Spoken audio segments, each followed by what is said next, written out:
혹시 요즘 직장에서의 열정이 예전 같지 않다, 이런 생각 안 드시나요? 눈에 확 띄지는 않지만 어쩌면 우리 모두가 한 번쯤 겪게 될 프로페셔널 슬럼프에 대해 오늘 한번 제대로 이야기 나눠보겠습니다. 자, 여기 한 직장인의 이야기가 있습니다. 한때는요, 정말 능력을 인정받던 아주 유능한 인재였어요. 특히 자신을 이끌어주던 훌륭한 멘토 덕분에 그야말로 승승장구했죠. 그런데 말이죠. 그를 이끌던 선배가 회사를 떠나면서 상황이 조금씩 바뀌기 시작합니다. 주변의 냉소적인 분위기에 지쳐갔고 점점 회사 일에는 거리를 두게 됐죠. 그렇게 외부 활동에만 집중하면서 10년이란 시간이 훌쩍 흘렀고요. 정신을 차려보니 어느새 동료는 물론이고 까마득한 후배들에게도 뒤처진 자신을 발견하게 된 겁니다. 길고 아주 조용한 슬럼프의 시작이었어요. 어떠세요? 이 이야기가 혹시 남의 일 같지 않게 들리시나요? 만약 그렇다면 오늘 내용에 꼭 주목해 주시길 바랍니다. 우리가 보통 슬럼프 하면 운동선수나 예술가들만 겪는 거라고 생각하기 쉬운데요. 사실은 전혀 그렇지 않아요. 이건 누구에게나 찾아올 수 있습니다. 끝도 없는 권태감, 뭔가 텅 빈 것 같은 공허함, 그리고 아무것도 하기 싫은 무기력함, 만사가다 귀찮고 인생이 재미없게 느껴지는 바로 그 상태.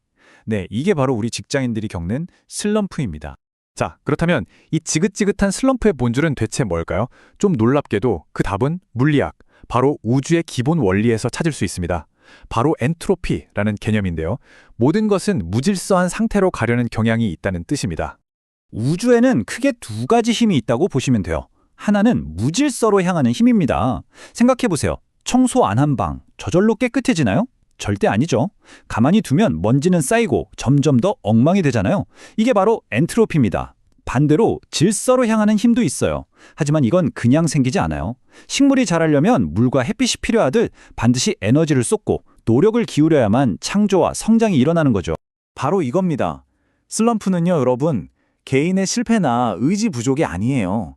그저 무질서가 질서를 이겨버린 아주 자연스러운 상태인 겁니다.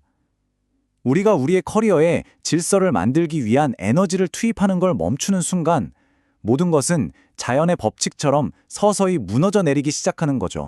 그렇다면 우리 커리어에 에너지를 쏟는 걸 멈추게 만드는, 그러니까 슬럼프를 유발하는 구체적인 원인들은 뭘까요? 한번 크게 세 가지로 나눠서 살펴보겠습니다. 첫째는 바로 불일치입니다. 일이 내 능력에 비해 너무 쉽거나 맨날 똑같으면 지루하고 권태로워지고요. 반대로 너무 어려우면 좌절하고 무기력해지죠. 둘째는 소통의 부족이에요.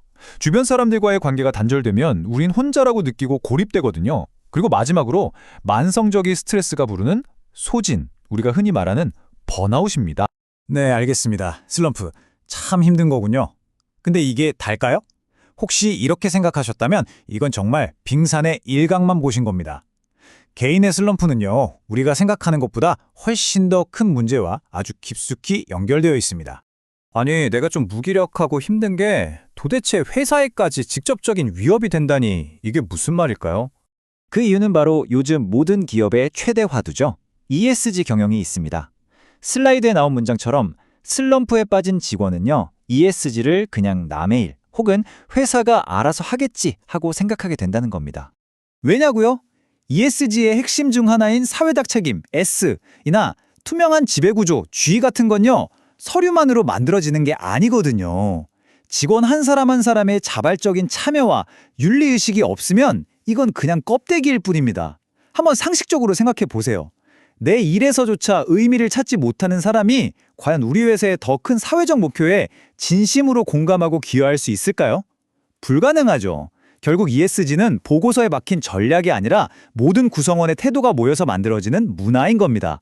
그래서 직원들의 슬럼프를 방치하는 조직은 절대 진정한 의미의 ESG를 실천할 수 없는 거죠. 자, 이제 문제의 심각성을 충분히 알았으니까요. 가장 중요한 해결책으로 넘어가 봐야겠죠? 이 길고 조용한 슬럼프라는 터널에서 빠져나올 수 있는 세 가지 핵심 열쇠가 있습니다. 바로 변화, 몰입, 그리고 소통입니다. 모든 건 이 슬럼프를 끝내겠다는 변화의 결심에서부터 시작됩니다. 그리고 흩어졌던 에너지를 다시 내일에 집중시키는 몰입의 단계가 필요하고요. 마지막으로 굳게 닫혔던 마음의 문을 여는 소통으로 완성되는 거죠. 자, 하나씩 자세히 들여다볼까요? 첫 번째, 변화입니다. 여기서 가장 중요한 건요. Do it right now. 바로 지금 당장 시작하겠다는 아주 강철 같은 의지입니다. 내일로 미루지 마세요. 그리고 굳어버린 마음에 다시 불을 지펴야 합니다. 모든 재밌어 보이는 일에 찾아서 호기심을 자극하고요.